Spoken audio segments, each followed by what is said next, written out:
Spain अमरीकी सदर Donald Trump जे ऐलानियल बोर्ड ऑफ पीस में शामिल थियण खां इनकार करे छॾियो आहे। स्पेन जे वज़ीर आज़म पेड्रो सांचेज़ चयो आहे त संदसि मुल्क खे दावत मिली हुई, पर स्पेन उन में शमूलियत न कंदो, छो त इहो फ़ैसिलो गॾियल क़ौमुनि, आलमी क़ानून ऐं घणतरफ़े निज़ाम बाबति स्पेन जे असूली मौक़िफ़ सां मुताबिक़त नथो रखे। ब्रसेल्स में यूरोपीय यूनियन जे सरबराही इजलास खां पोइ सहाफ़ियुनि सां ॻाल्हाईंदे पेड्रो सांचेज़ चयो त स्पेन हमेशह गॾियल क़ौमुनि जे मर्कज़ी किरदार ऐं मल्टीलेटरलिज़म ते यकीन रखे थो, जॾहिं त बोर्ड ऑफ पीस अहिड़ो फोरम आहे जेको गॾियल क़ौमुनि खां ॿाहिरि ठाहियो वियो आहे। हुन वाज़ह कयो त स्पेन लाइ इहो मुमकिन नाहे त अहिड़े इदारे जो हिसो बणिजे जंहिं में फ़लस्तीनियुनि खे शामिल ई न कयो वियो हुजे। अमरीकी इंतज़ामिया मूजिबि बोर्ड ऑफ पीस जो मक़सदु आलमी तकरारनि में जंग बंदियुनि जी निगरानी, सिक्योरिटी इंतज़ाम ऐं जंग खां मुतासिर इलाइक़नि जी बहालीअ लाइ हम-आहंगी पैदा करणु आहे। बहरहाल, डेवोस में वर्ल्ड इकोनॉमिक फोरम दौरान थियल लॉन्चिंग वारी तक़रीब में कैनेडा, बर्तानिया ऐं यूरोपीय यूनियन जे अक्सर मुल्कनि समेत अमरीका जा केतिरा ई रवायती इत्तेहादी शामिल न हुआ। यूरोपीय यूनियन मां रुगो हंगरी ऐं बल्गारिया तक़रीब में नज़र आया।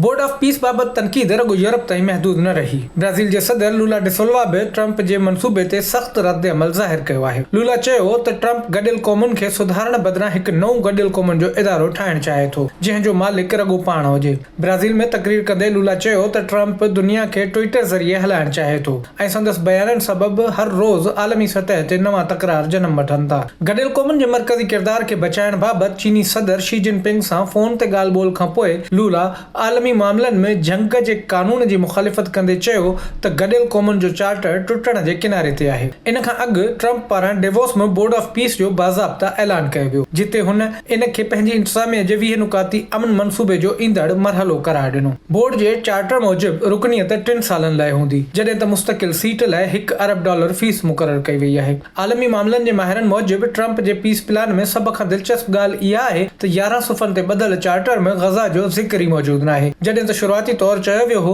त बोर्ड ग़ज़ा जी बहाली जी निगरानी कंदो। माहिरनि मूजिबि बोर्ड जे एग्ज़ीक्यूटिव सतह ते ट्रंप पाण चेयरमैन आहे ऐं खेसि वीटो पावर हासिल आहे। इन खां सवाइ अमरीकी परॾेही वज़ीर मार्को रूबियो, जैरेड कुशनर ऐं अॻूणो बर्तानवी वज़ीर आज़म टोनी ब्लेयर बि शामिल आहिनि। इसराइली वज़ीर आज़म बेंजामिन नेतन्याहू बि बोर्ड जो हिसो आहे, जॾहिं त हू ग़ज़ा में जंगी ॾोहनि जे इल्ज़ाम हेठि बैनुल अक़वामी अदालत खे घुर्बल आहे। डोनाल्ड ट्रंप पारां दावा कई वई आहे त बोर्ड ग़ज़ा में कामयाब थींदो ऐं पोइ इन मॉडल खे ॿियनि इलाइक़नि ताईं वधायो वेंदो। बहरहाल, ग़ज़ा ते हुकूमत कंदड़ हमास हिन मंसूबे खे रद्द कंदे चयो आहे त ग़ज़ा जा माण्हू अहिड़नि मंसूबनि खे क़बूल न कंदा। ग़ज़ा में जंग, तबाही ऐं इंसानी बहिरान जे पस मंज़र में बोर्ड ऑफ पीस आलमी सियासत में हिकु नओं पर इंतहाई तकरारी बाब बणिजी वियो आहे, जंहिं बाबति इख़्तिलाफ़ ॾींहों ॾींहुं वधी रहिया आहिनि।